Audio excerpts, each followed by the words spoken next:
I love that he said that. To me, that is what it is to be human. It isn't about getting anything perfect. You may strive for it, but at some point you got to say, all right, it's good enough. But it's about our duty of continual improvement.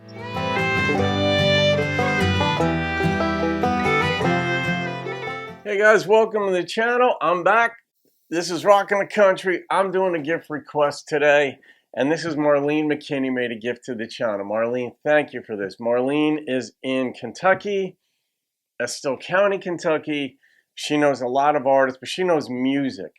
And plain and simple, Marlene knows country music. So you just get to know people after a while. Who knows what, who's around, and you're like, oh, that person knows their stuff. So Wes Shipp's song, Better Man, Homegrown Happy Hour. Now, when I saw the title, I thought, oh, this is going to be a funny one, a homegrown happy hour. That's genius or brilliant lyricism right there. But this is what Marlene said. Don, this is another friend of mine and has been an inspiration for many people changing paths and to prove that addiction recovery is possible. No, he is not from Estill County. He is from Florida, but we have adopted him as ours here in Kentucky. That's really sweet. I like that you put it that way. Not only is his story remarkable, he's a very talented singer and songwriter. So there we go. Better Man, Homegrown Happy Hour. What is that homegrown? I assumed that was referring to weed, but I don't think so. So behind me, over at this table back here, I brought my son with me. And quick backstory, I didn't get to see my son for like 2 years because of the decisions I was making. And by the grace of God, I have been clean off of the hard drugs for 2 years and 12 days. And appreciate y'all. The hardest part about getting clean was for 8 months I didn't get to see him. And I thought I was doing so good, you know what I mean?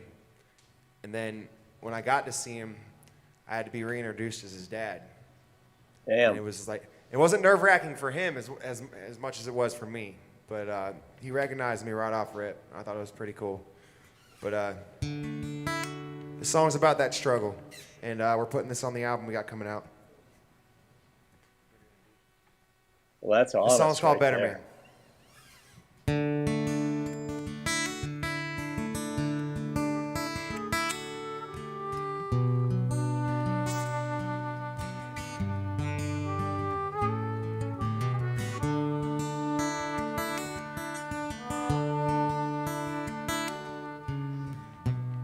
I love his deep, true stories. Honesty can be tough, man. He's Sometimes I fall short of the man I want to be, and hoping every day I'm able to put food there on the table and be the best I can for my family. Sometimes I drink too much. It seems I do that when I can. And I have everything a man could want. A real good girl and a place called home. Tends to slip my mind every now and then. But I'm just trying to be a better man.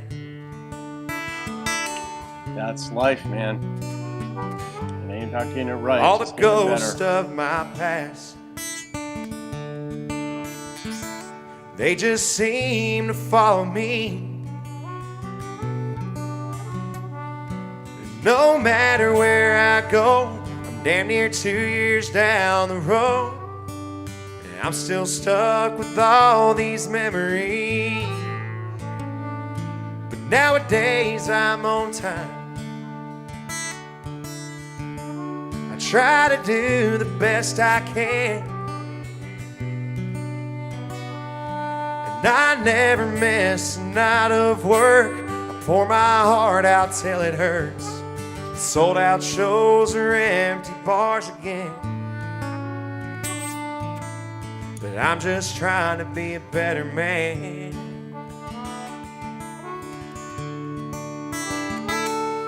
I know nobody's perfect, and I ain't trying to be. Yeah. But the good Lord knows I'm better than the old me.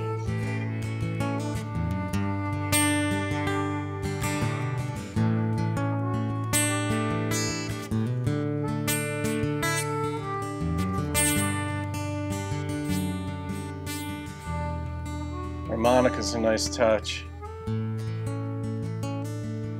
Well, I'm thankful for it all. And every blessing that I had. 'Cause I finally get to see my son, and now that boy's my number one. Right You on. ought to hear him say, I love you, Dad. And I hope someday, somehow, my little boy understands all it took to be a better man.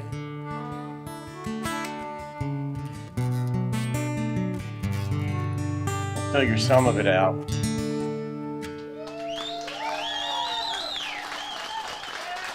Nailed it, buddy. Thank you. You know, I was wondering with the harmonica player if he was improvising during it. And I mean, there were so many things to think about in here. Obviously, the story is so compelling, the way he was telling it, that he was telling it. I mean, the best songs, the best comedy, the best whatever come from honesty, things that are true, that are real. But when it's you're talking about, and these self-revelations, I mean, it can be tough. You're putting them out there. It's, it used to be you're putting them on wax. Now it's you're putting them in the digital universe. They don't go away. It's out there. And it could even be more daunting. But with the harmonica, I was wondering because he was so disciplined. He was so reserved. He was not trying to upstage or be the center. He was purposely staying way in the background. In fact, if you didn't see him there, if it was just focused on Wes, you might not even have noticed the harmonica. You could have noticed it if you were looking for it, but the fact that it was visual, you could not see him. But I wondered if he wasn't improvising this. And in the end, when Wes fist bumped him, he said, nailed it. And I think that's just part of artistry. Maybe that was the first time they'd done that together. But to the song itself, I was wondering along the way too, like when you're doing this as a father or a parent, a mother, of course, but when you're doing this as a dad and the son is there and his son is going to grow up and figure it out later on, as we all do as we get older, we figured out what went wrong in our parents' marriages or what went right, or we figure more out about life. And you try to contextualize things you maybe blamed your parents for. Now you don't. But you try to get over those feelings that are in you because maybe for 20 years you blame them for something and then you realize, I never should have blamed them for it or whatever. Then you have to walk yourself back and be a little bit more understanding and forgiving, even if it's posthumously, if your parents have passed away and you're still figuring things out. In this case, the son in many ways is just happy to have his dad back because the default setting of a kid is to love their parent. Kids always want their parents' approval. And those of you who might be in your teens, because every so often I'll look at the demographics in the analytics section on my channel, and it'll show like the distribution, so to speak, of people, from ages like 15, like teenagers, 20s, 30s, and such. And there are a number of folks in their teens who are watching this or 20s. You never stop wanting your parents' approval. I guess it just gets wired in us from a young age. Maybe that's part of what it is to be human. Maybe it's just inescapable, but our default setting is to love our parents, and it's also to want their approval. And even when you're into your 60s, it doesn't, which I am, it doesn't change. You want that approval. Kid's going to love his dad. That's why that line in the song when he referred to his son saying, I love you, Dad, it's like, oh my God, what a moment. But as a father, you'd still feel guilty to an extent. Over time, you can let that go. It's like I've said on the channel, that expression, you can't explain your way out of something you've behaved your way into. You can only behave your way out of it. And the longer that behavior is what you want out of yourself, the easier it is to look other people, including in this case Wes's son, in the eye and just embrace that love that he's pouring out to you. At some point, your own lack of self-forgiveness, for example, can hinder the relationship. Like my yoga teacher, Ranjita, whom I love dearly, just an absolutely spectacularly beautiful human being, asked us in the teacher training in one of the levels, but I took both levels. In America, they're basically 2 levels. They probably added a third since then, but she said, what is yoga? And some people gave the textbook answer, the union of body, mind, breath, all this stuff. It's a journey. All these answers are quote unquote acceptable, right, normal. But she said, I knew she wasn't going to say anything normal because she rarely did. And she said, yoga is about forgiveness. She said, technically, it's about self-forgiveness, because when you can forgive yourself for things you've done, it's easier to extend that forgiveness to other people. And I thought, wow, that's a perspective. Whether you agree with it or not, it's still a heck of a way of thinking about forgiveness. So forgiving yourself for things can be the biggest challenge. And I like that he said, I'm not trying to get it perfect. I'm just trying to be a better man. And to me too, I love that he said that. To me, that is what it is to be human. It isn't about getting anything perfect. You may strive for it, but at some point you got to say, all right, it's good enough. But it's about our duty of continual improvement. And it isn't to beat yourself up because you're not at point J by now.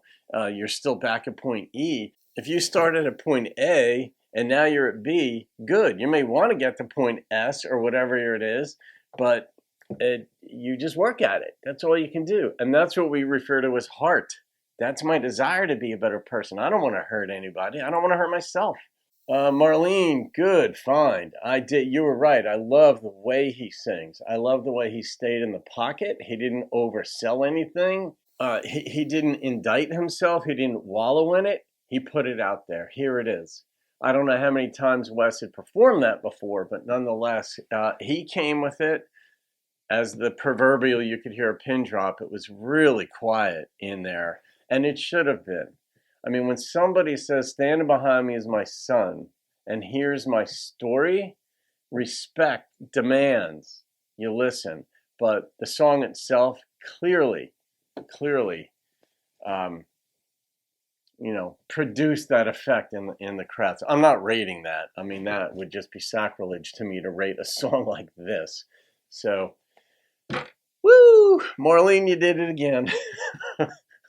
I mean, Montauk Head does this to me. Jeff Cather every so often a song. And I mean, are you kidding me? He's got his son right there. So I'm very happy too that he had the strength to clean it up, so to speak, and move along and get back in the game. He's in the game.